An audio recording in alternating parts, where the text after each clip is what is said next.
माला अंदर पहना दे।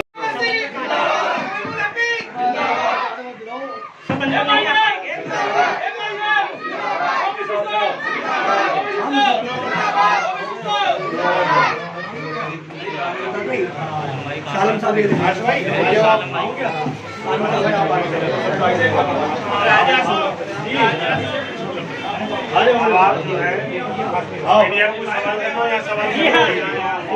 किसी को माला रहेगी तो पहना दे।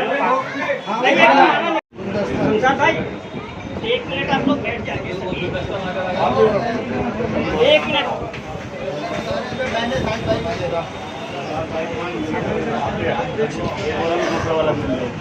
अमीर माला देना बेटा, और बड़ी वाली और गुलदस्ता कहाँ बेटा, बड़ी वाली माला दो बेटा, बड़ी वाली।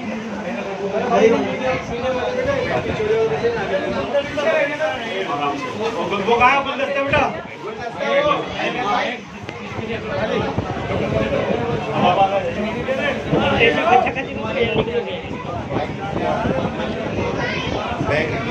माइक निकालो बेटा।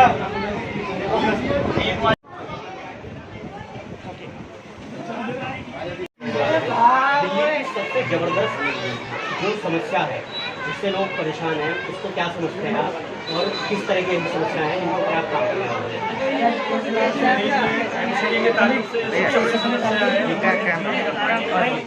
आम आवाम को अवेलेबल नहीं है, साफ सुथरा पानी पीने के लिए भी उसको खरीदना पड़ता है। दूसरे नंबर पर ड्रेनेज, यानी जहाँ सारी बारिश हो जाती है तो पूरा जमीन तालाब में तब्दील हो जाता है, और अगर बारिश नहीं भी हो तब भी जो नालियों में ओपन ड्रेनेज में पानी खड़ा रहता है। ये बिल्कुल बुनियादी बात है, जिसके बाहर फौरन आती है प्राथमिक शिक्षा यानी प्राइमरी एजुकेशन जो एमसीडी के पास है, वो मुस्लिम इलाकों में और दलित बस्तियों में बिल्कुल नहीं है। जो है वो बहुत नाकाफी है। जहाँ जिन इलाकों में 100 स्कूल होने चाहिए वहाँ 4-5 स्कूल हैं। तो इसलिए प्राथमिक शिक्षा का बहुत बुरा हाल है और एमसीडी की बुनियादी जिम्मेदारी है। उसके बाद आती है प्राथमिक स्वास्थ्य, प्राइमरी हेल्थ। प्राइमरी हेल्थ का भी सेम हाल है, उन इलाकों में हॉस्पिटल्स नहीं है, प्राइमरी हेल्थ सेंटर नहीं है। मोहल्ला क्लिनिक भी जो बनाए सरकार ने, दिल्ली सरकार ने, वो भी पौष इलाकों में तो बनाए, लेकिन गरीब इलाकों में, दलित और मुस्लिम बस्तियों में नहीं बनाए। तो ये जो 3 मुद्दे हैं, पहला मुद्दा साफ सफाई, दूसरा मुद्दा शिक्षा, तीसरा मुद्दा स्वास्थ्य, ये बेसिक है। इसके ऊपर हमारे जो मुद्दे शुरू होते हैं खासतौर से दलितों के और मुसलमानों के, वो होते हैं कि सत्ता में जो इनको महरूमी का एहसास है। इनको इन सारी सरकारों ने, कांग्रेस ने, आम आदमी पार्टी ने, बीजेपी ने इन्हें दीवार से लगा दिया है। इनको ये एहसास करा दिया है कि तुम दूसरे दर्जे की शहरी हो, तुम्हारा सत्ता में कोई हिस्सेदारी नहीं है। तो इनको ये एहसास जगाना कि तुम भी इस भारत के इज्जतदार शहरी भी हो और इस सत्ता में तुम्हारी भी बराबर की हिस्सेदारी हो।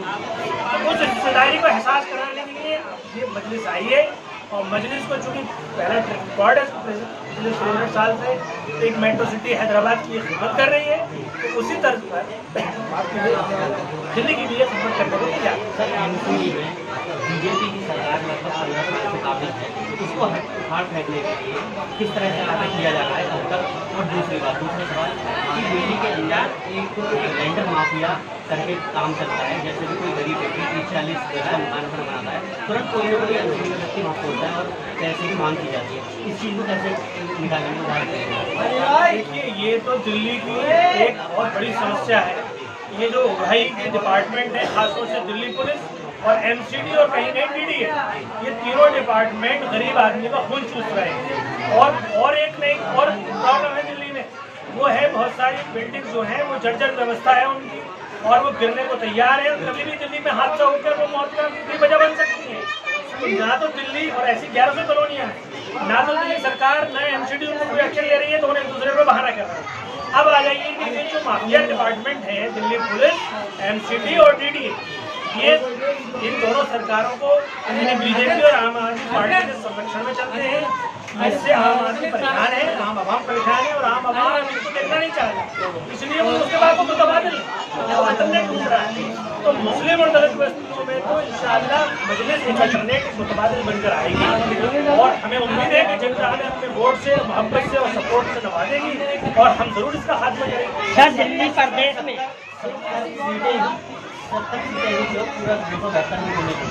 देखिए, वजह उसकी ये है कि एक तो मजलिस की शुरुआत है, दूसरी बात ये है कि हम पूरे इलेक्शन को ऐसे मुतासर करना नहीं चाहते कि हमारी वजह से किसी को फायदा हो जाए। अभी हम सिर्फ उन सीटों को टारगेट कर रहे हैं कि जो सीटों का जीतना यकीनी है, खास तौर से वो सीटें जहाँ पे मुस्लिम और दलित साइजेबल हैं, वहाँ पे हम आसानी से जीत सकते हैं। तो पहली बार में हम उन्हीं को लड़ना चाहते हैं, और हम ये आम आवाम को मैसेज भी देना चाहते हैं कि हमारा कोई मकसद नहीं है कि हम फिरकापरस्त ताकतों को जिता दें, या ऐसी ताकतों को हमसे फायदा पहुँच जाए जिसका हम पे लोग इल्जाम लगाते हैं। इसलिए हमारी पूरी कोशिश है कि पहले हम मुस्लिम और दलित बस्तियों को टारगेट करें, उसके बाद जो हमें कामयाबी मिलेंगी तो विधानसभा में और लोकसभा में, उसके बाद हम सोचें। सर, दिल्ली प्रदेश में अब तक कितने कार्यालयों का उद्घाटन किया है आपने? ये हमारा 17वां ऑफिस है, और सारी विधानसभाओं में, ओखला में, सीलमपुर में, मुस्तफाबाद में, तिमारपुर में, बल्ली महाराज में, इस तरह की सारी जो मुस्लिम और दलित बस्तियों वाली जो विधानसभाएं हैं, उनमें हम अपने ऑफिस खोलते चले जा रहे हैं। हमारा टोटल अभी 70 ऑफिस खोलने का प्लान है, अभी तक हम 17 ऑफिस खोल पाए हैं। बाकी आपका सपोर्ट रहेगा, और आवाम जो हमें सपोर्ट दे के हौसला दे रही है, तो ये हम बहुत जल्दी काम कर पाएंगे। सर, दिल्ली में कितनी विधानसभाओं पे काम चल रहा है आपका? दिल्ली में कितनी विधानसभाओं पे काम चालू हो चुका है? दिल्ली में तो अगर विधानसभा वाइज देखें तो वो तकरीबन 20 से 25 होंगी, क्योंकि ये कभी कुछ विधानसभा ऐसी भी हैं जिसमें सिर्फ एक सीट पे काम कर रहे हैं, कुछ विधानसभा ऐसी है जिसपे हम 4 पे भी काम कर रहे हैं। तो ये अलग अलग है। लेकिन आप ये बात समझ लीजिए कि जो ईस्ट एमसीडी है, EDMC जिसको बोलते हैं, इसमें तो 10 की 10 पे काम चल रहा है, क्योंकि यहाँ पे पोटेंशियल बहुत है। यहाँ मुसलमानों की और दलितों की आबादी 50% के से ऊपर है, इसलिए यहाँ पे तो हमारा मेयर बनाने की तैयारी है। हम इस तरह से अपने आप को गोलबंद कर रहे हैं कि EDMC में हमारे पास इतनी सीटें आ जाएं कि हम अपना मेयर बना सकें। इससे पहले 10वीं की एग्जाम फीस 300 रुपये जाती थी, CBSE बोर्ड द्वारा बढ़ाई गई है, जो 1800 रुपये कर दी गई है। वो भी अगर लेट होती है फीस भरने में, तो लेट फीस 2000 रुपये करा दी है। इसका आप क्या मुझे डालना चाहेंगे? देखिए, ये दोनों सरकारें, यानी दिल्ली सरकार आम आदमी पार्टी की और केंद्र की भारतीय जनता पार्टी, ये मनुवादियों की और पूंजीपतियों की सरकारें हैं।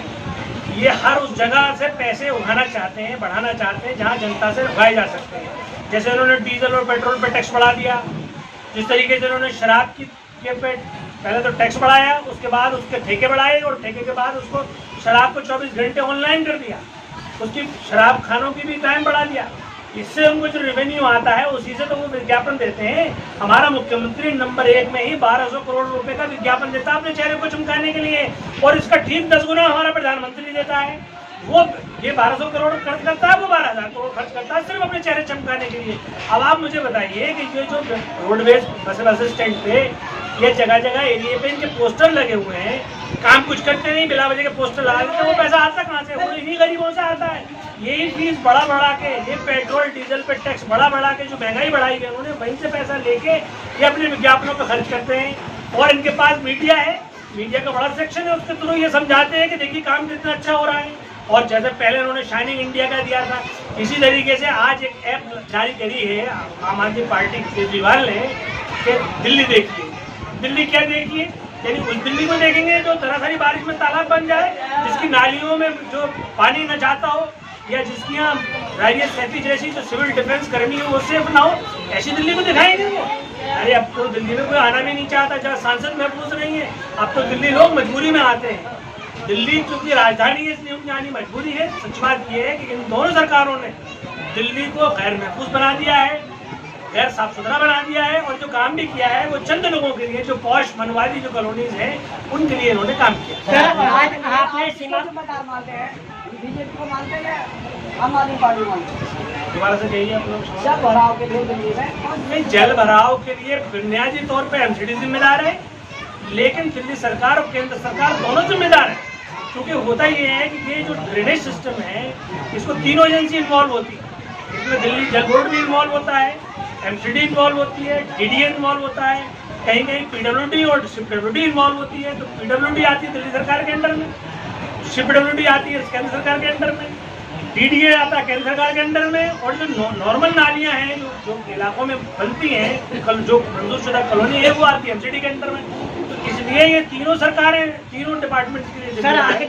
आखिरी सवाल है आपसे ये कि आपने आज सीमापुरी में अपनी पार्टी का कार्यालय का उद्घाटन किया है, तो सदस्यता अभियान के लिए क्या तैयारियां की हैं, और क्या आप भी कैंप लगा करके सदस्य बनाएंगे, क्या तैयारियां रहेंगी? देखिए, सदस्यता अभियान हमारा ऑनलाइन जारी है, एक नंबर है, अगर आप उसमें मिस कॉल करेंगे तो आपको ऑटोमेटिकल सदस्यता मिल जाएगी। उसके अलावा हमारे जो इलाके मुकामी लोग हैं, आजू अली साहब यहाँ के अध्यक्ष हैं और करीमी साहब यहाँ के विधानसभा अध्यक्ष हैं, ये दोनों लोग यहाँ लगातार सदस्यता अभियान चला रहे हैं, अभी और चलाएंगे, अब इसको और तेज करते हैं। ये बोर्ड पे लिखा हुआ है आपका AIM बोर्ड पे लिखा हुआ है 2022 में चुनाव लड़ेगा विधानसभा के दिल्ली के अंदर। नहीं, 2022 में तो विधानसभा का नहीं होगा, लोकसभा। नहीं होगा सर, ना लोकसभा ना दो। जब विधानसभा का होगा 2024 में बिल्कुल लड़ेगा। सर आप क्या CM चेहरा हैं AIM? नहीं, ये तो अभी बहुत दूर की बात है। बहुत दूर की। तो ये सवाल सिर्फ इतना सा है कि सबसे पहले तो हम एमसीडी में अपनी मजलिस की मौजूदगी दर्ज करा दें, और जो हमारी कोशिश है कि दलित और मुस्लिम वर्गों की हम नुमाइंदगी कर सकें। इसके लिए आप भी दुआ करिए कि हमारे जो कारकुनान हैं इनका हौसला बना रहे और जनता का भरोसा भी बना रहे। काउंसिलर चुनावों में किस तरह के लोगों को आप कैंडिडेट बना रहे हैं? देखिए, काउंसिलर के चुनावों में ये तो बात पक्की है कि हम जो आला किरदार के लोग हैं उनको लाएंगे। दूसरा, जो आम आवाम की पसंद होगा, क्योंकि सबसे बड़ी शिकायत दलितों में और मुसलमानों में ये है कि बड़ी जो और पार्टियां हैं वो ऊपर से कैंडिडेट ठोक देती हैं, और जो नेचुरल लीडरशिप है, ऑर्गेनिक लीडरशिप है, वो डेवलप नहीं होती। मजलिस ने ये प्रोसेस चलाया है कि हम नीचे से जो लोग निकल कर आएंगे, आम आवाम जिनको चुन के भेजेंगे कि साहब इनको टिकट दे दिया जाए, तो मजलिस उनको टिकट देगी। बहुत शुक्रिया। 34 से और AIM का छोटा सिपाही। ये आपके क्षेत्र की सबसे बड़ी समस्या किस तरह की मानते हैं? वार्ड जो है आपका पूरी किस तरह की समस्या है जिनको आप पूरा करने के लिए मेहनत कर रहे हैं? क्या क्या समस्या है उसके बारे में जनता जानते हैं? दिल्ली के अंदर सभी क्षेत्र के अंदर यही बात आती है सफाई की और पानी की। जी, आप देख रहे होंगे दूषित पानी बराबर चल रहा है दिल्ली के अंदर। दूसरी सरकार ने कहा कि हम दूषित पानी नहीं देंगे, पेवर पानी देंगे, फिल्टर का पानी देंगे। आप देख सकते हैं कभी भी आप मोटर चलाओ गंदा पानी आते आते, और लोग बाग इससे बीमार भी होते हैं, पेट भी खराब होता है और तरह तरह की बीमारियां पैदा होती हैं। जब बीमारियां पैदा तो आदमी जाहिर सी बात है फिर इलाज सही से नहीं करा पाता। नीम पार्टी के लिए क्या तैयारियां चल रही हैं आपकी ओर से? नीम पार्टी की हम लोगों जोर शोर से हमारी पूरी टीम बड़ी मेहनत से काम कर रही है। जी, सदस्य किस तरह से बना रहे हैं सर? कितने सदस्य बनाए अभी तक? हम लोग डोर टू डोर जाके हमारी पूरी टीम घर घर जाके साथियों को बात कर रही है, उनसे सदस्य दे रही है, उनको बाद से बात कर रही है, और उसके बाद में पूरी टीम हमारी घर घर जाके मेहनत कर रही है। ये हमारा पूरा प्लान है। करीमी साहब, आपसे जानना चाहिए, विधानसभा अध्यक्ष हैं आप जी, इस बार AIM आपकी पार्टी चुनाव लड़ रही है, तो किस तरह से आप लोगों को जोड़ रहे हैं? और जैसे बीजेपी इस वक्त MCD में है, उनके लिए किस तरह से काम किया जाएगा? आ जाएगी आ जाएगी। आ जाती है जी। देखिए, हमारा मकसद यहाँ जो केजरीवाल साहब ने जो झूठ फैला रखा है, हमें उसी का मुकाबला करना है।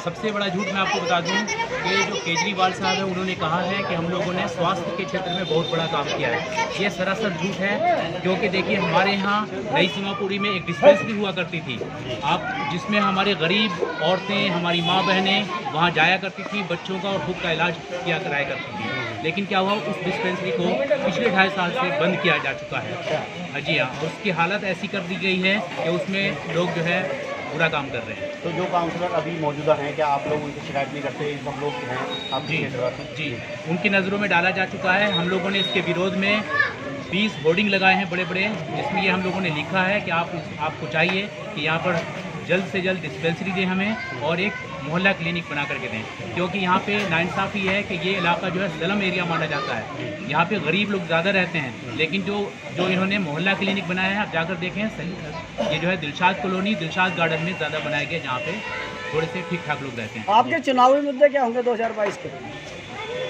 हमारे मुद्दे यही होंगे कि जो लोग जो है केजरीवाल साहब के झूठ में आकर के, उनके बहकावे में आकर के उधर जा चुके हैं, और जो हमारे कांग्रेस के लोग थे, क्योंकि कांग्रेस की नाव डूब चुकी है, वहाँ से लोग हमारी तरफ आए, क्योंकि यही वोटर थे जो पहले कांग्रेस को वोट दिया करते थे 70 सालों से, है ना। उनकी झूठ का पोल खुल चुका है, और जो है ये जो हमारे केजरीवाल जी हैं, इनका भी पोल खुल चुका है। तो हम लोग अपने जो हमारे वर्कर थे, जो हमारे वोटर्स थे, उनको हम अपने पास वापस लाने की कोशिश कर रहे हैं इंशाल्लाह।